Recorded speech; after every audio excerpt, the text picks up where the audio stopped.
Each football season always has its own storyline, but when it comes to the Ouachita Lions, their novel hasn't always been the easiest to read.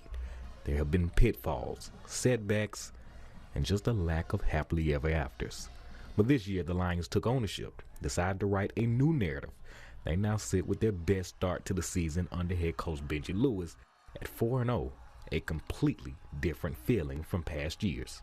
I have a team that's learned from some of those things. I've got a lot of, third-year starters and seniors that have started as their sophomore, and they've seen a lot of things. They've come real close, on several games. They've seen the injuries to some key players in their time, and so I think more than anything is they've learned how to cope with those adversity in the different way that it looks and can present itself. So I think every team in this area, in this state, and in any sport is going to face adversity in some form, and it's usually those that are there in the end, they're the ones who cope with it best. And so we just have to prepare ourselves to get to the next play, to the next series, to the next drive, whatever that is, and just be able to roll with the punches. The next challenge that lies ahead, finding out how bad do they want to be good, going against a Franklin Parish team that's looking to spoil the fairy tale. When I set this game up, when Coach Burnett called a couple of years ago and wanted to set it up,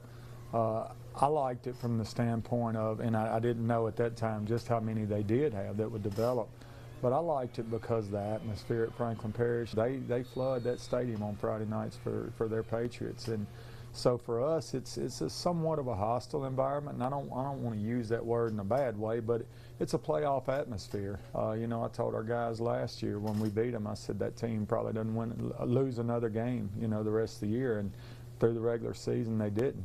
It's another great measuring stick like Sterlington, that we say, hey, this is a team that's capable of making a deep run. How will you compete with them?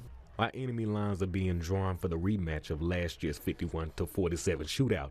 Lewis is not looking forward to the same defensive headaches. Being as a defensive coach, that probably wasn't as much fun for you.